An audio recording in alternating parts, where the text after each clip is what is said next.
Hello, my friends. Katie Day with the Moving to Texas team down here in Houston, Texas, with my good friend Stephen Kim Holmes. We are here for yet another episode of the Real Advice Podcast.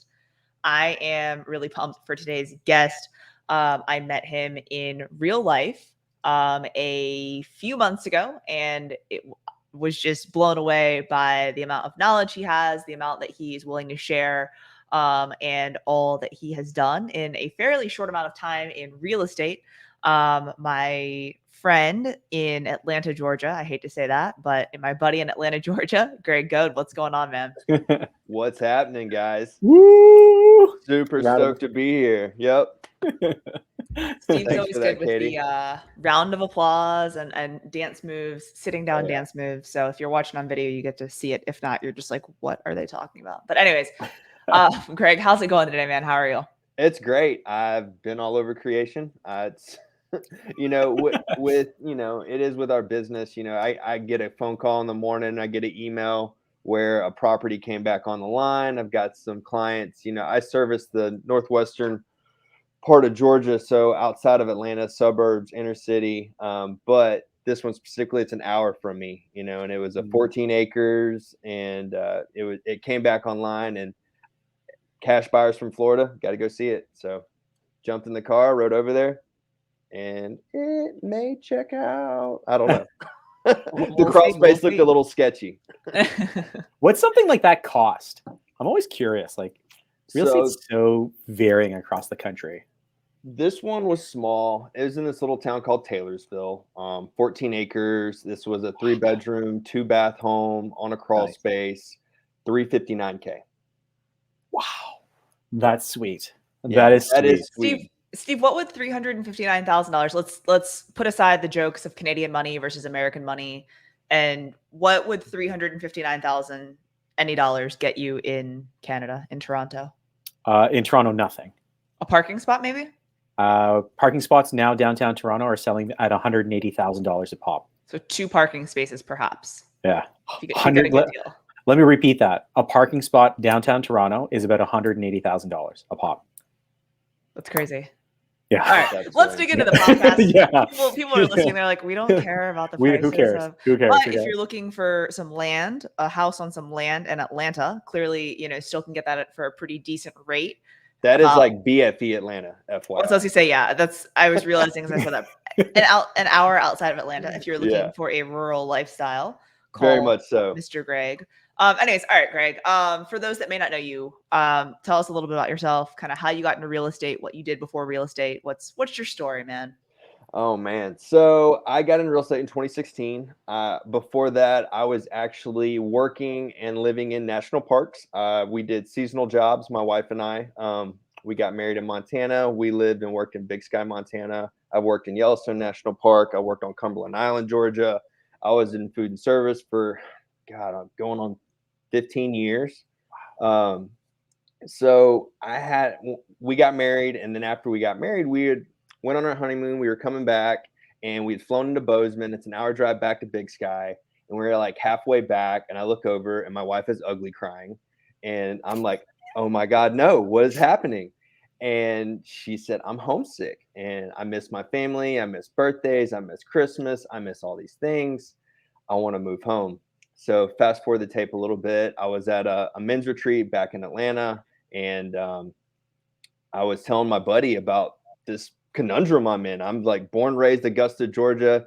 I'd always dreamed of living this mountain lifestyle. I'd been there a few years. We just got married. I'm like, hey, we're going to have little ski racers. We're going to raise little fly fishermen, this kind of thing. And she just put a botch on that. And he was like, it was the coolest thing that I've ever seen a friend do for me, because what he did was he invited me into something. He said, man, you need to come back home. He's like, we need you here. We need you in this community. And I was just like, you're probably right. And I respected this guy. And he was like, so now that we've gotten that out of the way, what are you going to do when you move back? And I was like, I don't know, one of 100 things. I can go run valet. I can go be a bartender, manager, any kind of restaurants. He's like, why don't you get your real estate license? He's like, I'm a broker. I've been doing it for 16 years. I've got a client I could bring you on. I could pay you a small salary and teach you the business while you're getting your feet up under you. And I was just like, let's go. Nice. And that was my intro into real estate. So, the first 2 years I worked for, primarily a hedge fund was my main client. And then year 2, my resale business started to pick up. And then how I met Katie is I started shooting video probably about a year ago, and I ran into some knuckleheads, Brad McCallum and Bob Tompkins. I'm sorry. Ew. I'm glad they brought us together, but I'm sorry. Like, oh, Just God. kidding. Yeah, no, I mean, I think that's Steve and I also, our initial meeting was also on social and also through video. So, one thing I always crack up with is investors, right? And so hedge funds are obviously different because if the numbers work, the numbers work. It's not an emotional transaction. Like I've worked with a lot of hedge funds, and I like that about the transaction. So it's very different from resale. But where I'm going with all of this is like new agents always seem to attract the investors that like want, comparative market analysis and want numbers run on properties and all of these things. What advice would you give to newer agents or agents that like do like the numbers and do want to work with investors? Because like it is a different game, right? Like you just said, like my resale business was taking off, my retail, real estate was taking off. So like, you went further and further away from the hedge funds. Like what advice would you give to people that want to work with investors?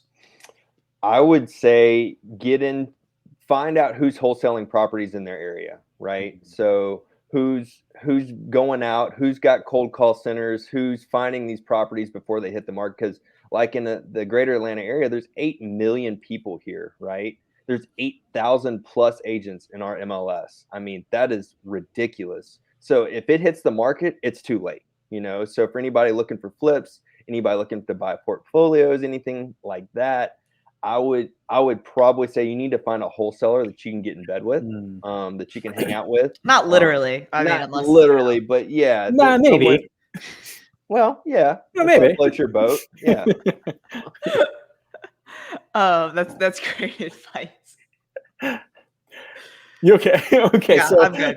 So Greg, for as many years as you've been in the business, what would you say as a brand new agent, one piece of advice that you would give to them, whether it's a mistake that you did in the first year or two to prevent them from kind of maybe going down that path? What's that one or two really important things that you'd like to share to a brand new agent just starting off?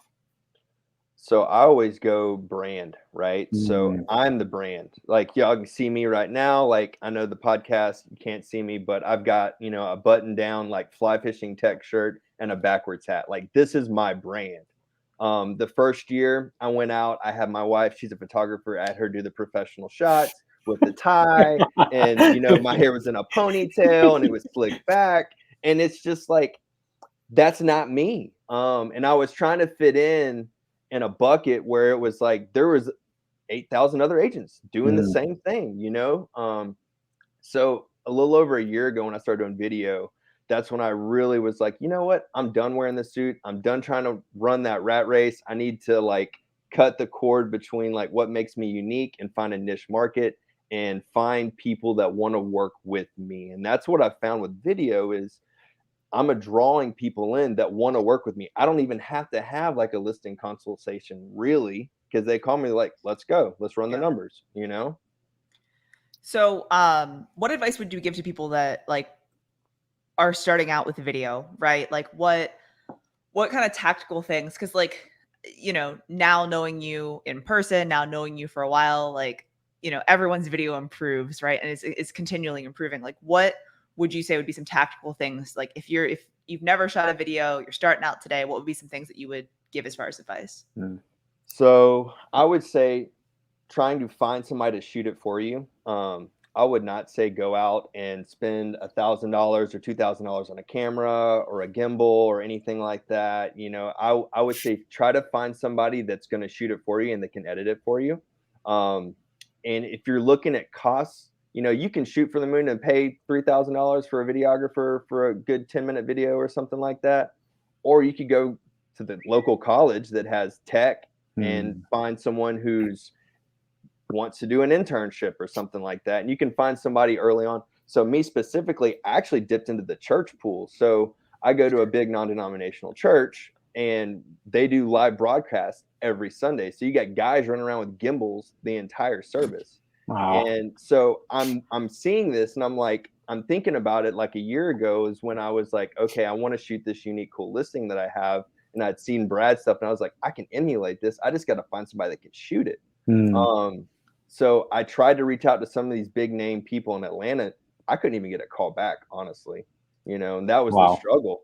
So I knew, I was like, hey, this buddy of mine, I know his son works in production at the church. I'm going to hit him up. And since then, it's just been a roller coaster. And now I've got probably half a dozen different videographers that I kind of pick and choose from, whoever's available, really. Because, it's like, okay, I get a call and I'm going to shoot a listing video. It's like, okay, we can shoot it today, but realistically, what's the turnaround? Is it going to be 2 weeks, 3 weeks, 3 days? So 3 days is like, if I can get 3 days, I'm just like, yes. What are some questions that you ask videographers? Like, obviously, you've talked to a lot of them, right? And you have a few that you work with on a pretty regular basis. Like, what are some questions you ask them? Like, hey, you like shooting video? Cool. What do you do to interview them? Which non-denominational church do you go to? Right. I think first things first is, what are they shooting with? Right. Like, what kind of cameras are they shooting with? Specifically, I like Blackmagic cameras, and I've been recently turned on to Sony. I know we got a lot of Sony fanboys out there. Sony's great. And then microphones. So equipment. So I had one videographer, he does some great stuff, but then we wanted to shoot some interview stuff, and I had to go out and rent aperture lights and a bunch of stuff. And I ended up spending, I don't know, gosh, it was like probably as much as you paid for the video and like rental equipment. 100%. You're like, shit. And then, so 100% is exactly what you just said. And then the rental was like 3 days. So it was like, you couldn't just have it for 1 day, it was for 3 days. So I was like, okay, well, I can stack all these different, because I'm doing this community series. Well, I'll just stack all these different community series up on top of each other. And to try to, it just complicated so much more, because then it's like I had to have Homeboy for 2 more days. And then I had to correlate like schedules with retail shops and restaurants. And it was a debacle. And then like the last day, I remember like my subject property bailed out on me, and I had to like scramble to find somebody to shoot with. So it's like, I just felt back. It's like, okay, I've got this $500 worth of rental equipment just sitting in the garage and like not getting used. Like, it's just like driving me nuts. So yeah, what equipment do they have? Are they versed in it? How long have they been doing it? And then another thing I shoot for is like creativity, right? I don't like boring. I like unique. So I always try to find somebody who has that artistic value to them. Like when it comes down to music and that kind of thing, I'm like, hey, I want you to pick the music. I want you to pick the transition. This is just as much my project as it is yours. So I always try to give them, because once they hear that, all of a sudden the creative juices start flowing. They feel more comfortable. They feel more at ease. Because sometimes once you start putting rules and regs on them, it just kind of gets tight. Are you generally happy with the finished product when you give them creative direction? Oh, or do you then have okay. Hands down. Yeah. So I got one edit back today, which will probably go live in the next 24, 48 hours, for one we did at a donut shop. And I'm absolutely stoked how it turned out. It's a local donut shop and homemade. So this guy makes the donuts in the middle of the night. So we did the shoot at like 3 o'clock in the morning. I saw that. Like, I woke up and it was like 2 hours ago. Like, my God, that I was just thinking, like, my videographer, if I was like, hey, Andy, we're going to shoot a video at 3 a.m. Are you cool? He would just be like, yeah, I'll be there. Like, yes. Yeah, that's intense. That's crazy. It was intense. So luckily, this is a new videographer I took on probably 3 weeks ago. We actually just shot our 3rd project together. We finished up yesterday, and I'm super stoked to see what this other project is. We actually shot a community series at a mountain biking resort in North Georgia. Nice. That's cool. That was earlier this week, right? Yeah, that was Monday. Yeah. So that's crazy. How did you get comfortable behind the camera? So I know the first one I did was this house in Carrollton. It was a tree house. You can look it up on my YouTube channel. And man, I don't remember how many times I shot that first scene, because I took one of those Brad McCown's walking out of the coffee shop shots, and I tried to emulate that. And I just like, man, and I walk out, I've got a cup of coffee in my hand. I just like, I don't know I think we shot it like at least a dozen times before I finally like nailed it. And then now I look back and I'm like, God, that sucked. I would say it took some time for sure. What's the one or two things I'm all about lists, but like, what's the one thing that you could share with someone who understands that video is obviously fundamental in kind of the realtor toolbox kit, like, but there's this massive block, there's this massive obstacle that they just can't get past.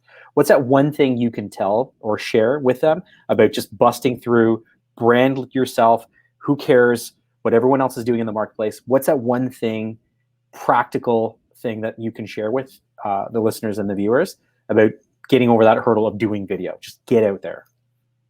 I think it boils down to comfortability, and it's finding peace, right? Like, we find peace in so many different avenues. You know, for me, like, I'm an outdoors guy. I love to get out. I love to ride my bike. I love to trail run. I love to take my dog out on one-wheel rides, stuff like that. So anything that can bring me peace, right? So when I'm content in this moment and present, I'm more apt to shoot a really good video. Now, the other thing is rest, you know, like the night before, eat a healthy meal, get some good night's sleep, wake up. You know, I drink Bulletproof coffee in the morning. So, because the other thing is, if I drink too much caffeine, I'm just like crazy, right?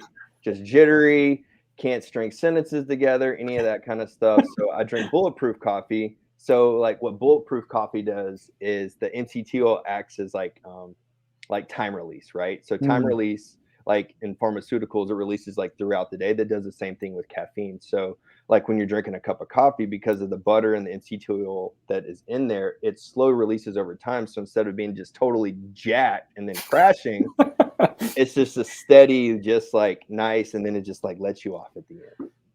How long have you been doing that? 5 years. Yeah, I like that as well. I like Bulletproof coffee as well. Yeah, so I do it in a bunch of so I do it AirPress style, I do it espresso Americano style, and then French press style. I just depends on what's going on. I've actually kind of stopped drinking coffee. I've been drinking matcha instead of coffee, just to do like less caffeine. I don't know. I started kind of doing it like probably 6 months ago. So I like really haven't drank a ton of coffee since, but always do the butter. What have you found with that though? So I like am either high or low. Didn't know if you guys knew that about me, but you know, I'm either all in or all out. So yeah, I mean, for me, a lot of times it's like I don't need caffeine at all, and when I drink caffeine, like I'm just like level 11 instead of level 10, and like no one needs that. So yeah, that was like kind of the green tea thing. It's like when I'm like dragging, I'll do it, and it's just like lighter on you, right? Like a little less caffeine. So definitely. Sweet. Well, I am not a coffee drinker, so this is all over my head. So, Greg, share with everyone, where do you go for inspiration on your content mix on social media? Like, you know, you talked a lot about being at peace and, you know, getting yourself prepped when, you know, just before shooting. But in terms of like all of the content, where do you find inspiration for your content mix? So I would say outdoor sports rec. So I love one wheels. It's kind of, I branded myself as the one wheel realtor in Atlanta. Like I go into downtown Woodstock, kind of where I'm close to. People are like, oh, you're the guy. Like I'm the guy. Yeah. You know, there's not a whole lot of realtors rolling around with hair down to his, you know, down to his chest on a one wheel. So I would say looking at like, I watch a lot of mountain bike videos and ski videos and stuff like that. And if you look up Teton Gravity Research, they're a cinematographer company out of Jackson Hole, Wyoming. They're amazing. They do some really great footage from heli skiing to backcountry skiing, lots of cool music, lots of cool transitions. So anything they do, I'm always watching them. Every year I buy the ski movie, I sit down, popcorn, the whole nine. That's intense. I was a very avid mountain biker in high school and in college, university. I used to actually build mountain bikes. A little known fact. Yeah, crazy, eh? I got a part-time job at a place here, Sports Cycle in Peterborough, and I just started building mountain bikes, and it's crazy. So I invite you to get back out on your mountain bike. Done and done.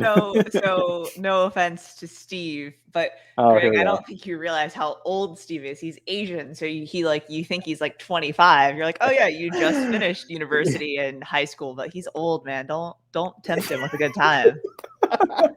His wife would kill you when he like breaks a leg and can't, like walk the kids to She's school. gonna send me the EMT bill. Yeah, definitely. Sorry, bro. I had to make sure he knew. It's all good, all good, all good. Greg, what do you think would be like the most important lesson you've learned up to this point in real estate, or just even in your personal life? Like something that's just drilled into you now, something that you would just want to share with everyone, like, that one really, really important lesson. Love people well. Just love people well. If you love people well, they will love you well back. 100%.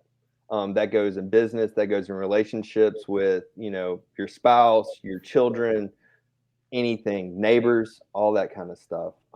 Especially in our industry, when you get on the phone with another agent, and instead of it being like, you feel like you're at the World Series against this agent, like, what people need to realize, it's like, okay, you're first base, they're third base. Like, I got to get around third base to get to the closing table. You know what I mean? So it's like, yeah, we don't work on the same team, but I need to love that agent well in order to get this deal done. You know what I mean? And then they're more apt to call you if they got something going on. You know what I mean? They may have a referral on your side of town and be like, instead of taking it on themselves, they may call you and be like, hey, can you work this for me? I love that analogy of us being first base and them being third base. Honestly, man, that is the highlight so far of this podcast. That was put so well. I'm such a huge proponent of collaboration in our industry. So often than not, it's about competing against with our colleagues. And I'm like, that just further just muddies our brand. It muddies our profession. If we could actually see the light, the long game, and understand that we have to work with one another, not only in deals, but work with one another to protect our industry, we would just be in a very, very different environment in terms of, professional liability, professional trust, like branding. It would just be so different if we could actually just take what you said and put it into practice. Why do you think so many agents struggle with that, though? Man, I think it's just that old school mentality of that him versus her, kind of like black and white, like not necessarily racial black and white, but like looking at like a textbook, the black and white print. You know what I mean? It's just so totally. I mean, people think about, like, I don't know why it is, but it always seems like the buyer's agent and the listing agent are on two different teams. And it's like, well, we're really on the same team. We want the same goal. We want to score. We want our clients to buy the house, whether we're on either side of, but it's working with that agent to try to find a middle ground between our clients, and it also goes whenever you're like, if you come off across super harsh and like super Karen, like right off the rip, if I'm on the listing side, and one thing I tell my clients, like, hey, I'm going to tell you every person I've talked to, I'm going to give you like, hey, this is the vibe I got from them. And here's the data, the offer that they sent over. Right. Like a lot of times I'll have clients go, I'd rather work with the guy that because it's the devil rather than the devil you don't know. That is that's so on point. Well, and I know in every market, like, I mean, as you said, 8,000 plus agents. We have 40,000 in Houston. Steve, has a ton in Toronto, Ontario, Canada. But like, it's one of those things that like, it's such a small industry, no matter how many agents there are, that like you see that offer come through or the phone call ring from that agent or from that brokerage, and you're just like, hey, how's it going? Like that like it's just too small of an industry for that. But I really like that, and I echo Steve's props on that statement too, as far as like first base, third base, because like we just had this conversation in our team meeting this Tuesday of like, hey, in negotiations, like keep in mind it's not your property, it's your client's property, right? And we're here to facilitate that. And two, like it's not your transaction. So like if it's getting heated, or if it's this or if it's that, like let's take a step back, take a deep breath, and remember that like we're both trying to make the same thing happen. Yeah 100%. Yes. But our industry is plagued with those who are in it for gobs of money, don't want to be told what to do, and want freedom and flexibility.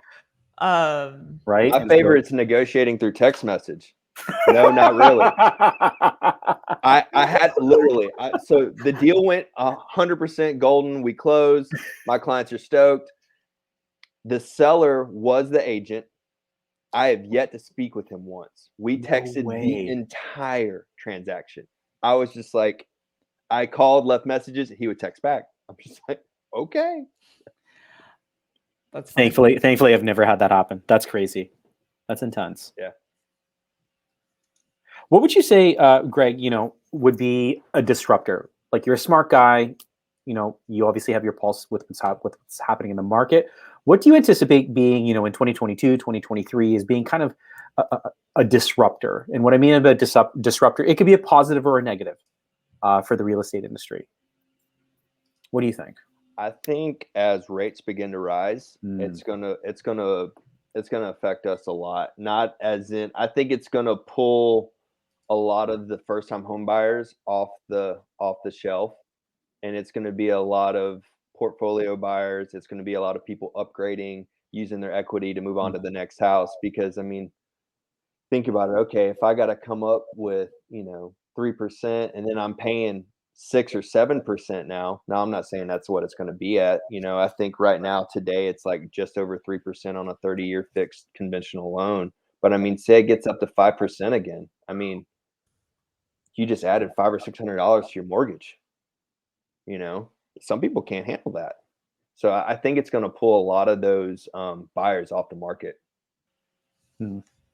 Yeah, I would agree. We're doing, like, in Canada, we have a lot of we have a lot of things in place to prevent people from going bankrupt or having the housing market collapse.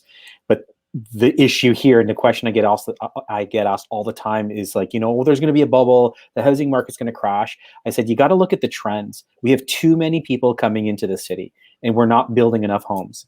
Even if there's a spike in the mortgage rates, sure, it's going to kind of negate some of the first-time home buyers, but it's not going to do anything to price.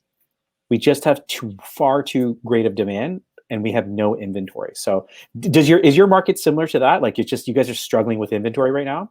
100%. So my range goes from, I've got investors that buy low end stuff. They're usually cash buyers, but then I service a lot of first time home buyers that are looking in that 300 to 400 range. Nice. And I've got a lot of 500 to 800 range where it's like the upgrading or they're relocating, something like that. I've got one, they're wanting to upgrade and relocate to a different school district because she got a different job and so did he.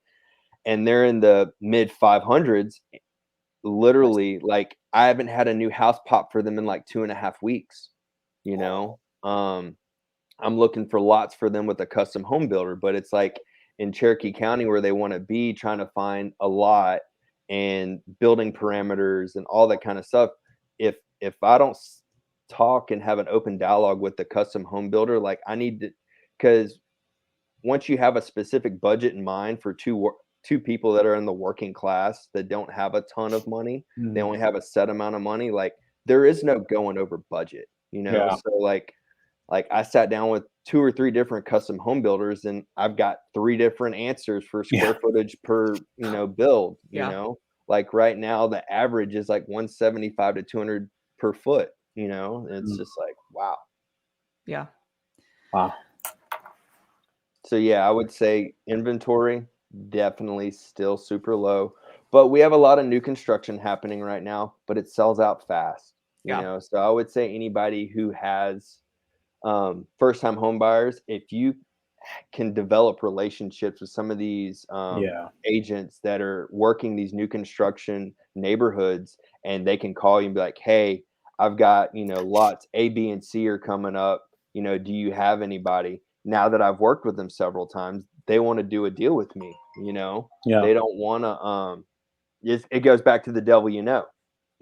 They'd rather go to an agent they know that's going to get things done, laid back, isn't going to freak out about anything, and it's going to get everybody to the closing table. What else are you currently doing, Greg, to, like, in such a low inventory market? Like, I had a big team meeting on Monday, and how to position our buyers in a low inventory market, right? And I said, look, if you're just relying on the MLS to spit out those prospect searches, I'm like, you've now left yourself open to commission objections. Yes. Right? You're the internet. What's one thing you're doing for buyers right now in such a low inventory? Like, no new home pops up in 2 weeks. We've all heard of mailers and door knocking. Like, Yep. What's something that you're currently doing? So Facebook groups. So in Atlanta, Nice. we have different, hey, just hit the market, or hey, coming soon. Yeah. There's several of those. I hop on those. Sometimes we can get a lead on that. I just call the brokers I know that have a lot of the inventory that come Nice. online. We have these teams that they're some of the ones we see the names. We're like, hey, like I know Carl. I'm gonna call Carl because I know he may have 5 listings going live this week. Yeah. Where it's like, hey, I may have a handful this month. He may have a handful this week. Yeah. Nice. Okay. Great idea. I would say developing relationships with those other brokers and those other big teams, and not trying to think not trying to think of them as the enemy. Think of them as a valuable resource, because like I know for me, I've done more off-market deals this year than I have any other year. Yeah. That's crazy. That's such great advice, and I think that's really important. All right, I'm gonna hit you with the most important question of the day, the one that stumps them all. Greg, if it were your last meal on earth, what would you be eating?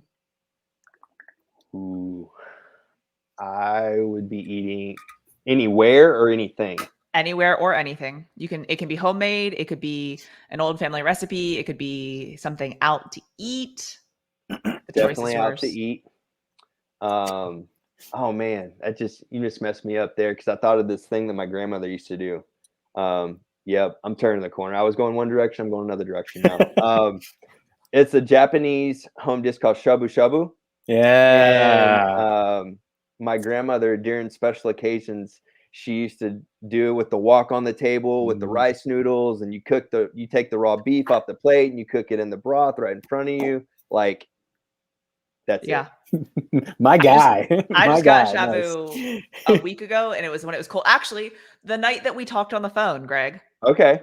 The World Series night, the night that we Yep. talked on the phone, I was actually driving to dinner with a friend, a real estate friend, in fact. And we were going to get shabu, and I got to the table and it was just covered in thinly sliced beef. I was like, this is my kind of greeting. Let's go. Let's go. I need to find one of those places. I haven't had it. So my grandmother passed when I was like 16. I haven't had it since I was 16. Ooh. Sorry, my dog that was my dog. My dog just hit the thing on the door stopper. That's not what it sounded like. That's not what it sounded like. All right. Well, I guess on that note, awesome. we should just we are talking about good food. I mean, come on. Dude, Greg, I truly appreciate you joining us today, sharing in a few laughs and sharing your great insights and knowledge. It is very much appreciated. Steve had to mute because he's laughing so hard right now, but very much appreciated. We wish you much continued success in all that you do, and can't wait to link back up soon.